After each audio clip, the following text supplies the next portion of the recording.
राधे राधे दोस्तों। मैं आपको कार्तिक मास माहात्म्य अध्याय 2 सुनाने जा रही हूँ। श्री कृष्ण भगवान बोले, हे प्रिय, जब गुणवती ने राक्षस द्वारा अपने पिता और पति का मरना सुना तो दुखित हुई और रुंदन करने लगी। हे स्वामी, हे पिता, आप मुझे छोड़कर कहाँ चले गए? मैं आपके बिना क्या करूँगी? अब मेरे भोजन वस्त्र का प्रबंध कौन करेगा? अब मैं किसकी शरण लूँ? विधाता का मेरे ऊपर कोप हुआ है, अब मैं कैसे जीऊँगी? श्री कृष्ण जी बोले, कुकरी के समान विलाप करती हुई, हवा से हिलते हुए बेल के पत्ते की तरह कांपती हुई पृथ्वी पर गिर पड़ी। थोड़ी देर में सावधान होने पर फिर विलाप करने लगी और शोक समुद्र में डूब गई। उस गणवती ने घर की सब वस्तुएं बेचकर यथाविधि से अपने पति की पारलौकिक क्रिया की और उसी नगरी में विष्णु भगवान की भक्ति में तत्पर होकर इंद्रियों को वश में करके शांति से रहने लगी और मरने तक एकादशी और कार्तिक मास के व्रतादि करती रही। हे प्रिय, यह दोनों व्रत मुझे अत्यंत प्रिय हैं, जिसके करने से भोग और मोक्ष की प्राप्ति होती है, पुत्र और संपत्ति मिलती है। कार्तिक की तुला राशि पर सूर्य निकलने पर महापापी जो भी प्रातःकाल स्नान करते हैं वे भी मुक्ति को प्राप्त होते हैं। जो मनुष्य स्नान, जागरण, दीपदान और तुलसी का पालन करते हैं वे विष्णु के रूप हैं। विष्णु भगवान के मंदिर में झाड़ना, सतिया काढ़ना तथा विष्णु भगवान की पूजा आदि का कार्य जो मनुष्य करते हैं वह जीवन मुक्त होते हैं। इस प्रकार वह गुणपति प्रत्येक वर्ष कार्तिक व्रत और विष्णु भगवान का नित्य ही पूजन करती रही।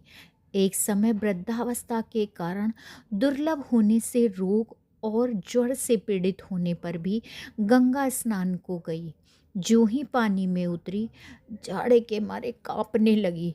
उस समय गुणपति ने आकाश से आता हुआ विमान देखा। शंख, चक्र, गदा, पद्म, ये सब आयुधों को लिए हुए विष्णु के रूप धारण करने वाले पार्षद गरुड़ की ध्वजा वाले अप्सराओं से युक्त ऐसे विमान में बिठाकर उसे वैकुंठ को ले गए। प्रद्युत अग्नि के समान कीर्ति वाली गुणवती विमान में बैठी हुई कार्तिक व्रत के प्रभाव से मेरे पास आ गई। जब ब्रह्मादि देवताओं की प्रार्थना से मैं पृथ्वी पर आया तब वे गण भी मेरे साथ आए। हे भामिनी, ये सब यादव मेरे गण हैं और तुम्हारे पिता देव शर्मा भी इस जन्म में सजातीत हुए और तुम्हारे पति चंद्र शर्मा इस जन्म में अक्रूर हैं। और हे देवी, तुम वही गुणवती हो जो कार्तिक के स्नान के प्रभाव से मेरे लिए अत्यंत प्रिय हुई हो।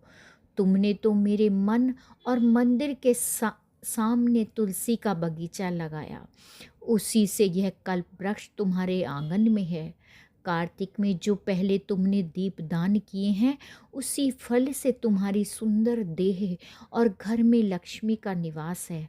जो संपूर्ण व्रतादिक पति स्वरूप भगवान के अर्पण किए थे, इसीलिए तुम मेरी पत्नी बनी हो। और तुमने जन्म मृत्यु तक जो कार्तिक व्रत उपवास किए हैं, इससे तुम्हारा वियोग मुझसे कदापि नहीं होता। इसी प्रकार कार्तिक में व्रत करने वाले तुम्हारे समान मेरे प्रिय होंगे। सूत जी बोले, सत्यभामा जी अपने पूर्व जन्म का सब हाल जानकर बड़ी प्रसन्न हुई। यहीं पर मेरा कार्तिक मास महात्म्य अध्याय 2 समाप्त होता है। मैं अगले कार्तिक मास महात्म्य अध्याय 3 में फिर मिलती हूँ। तब तक के लिए राधे राधे।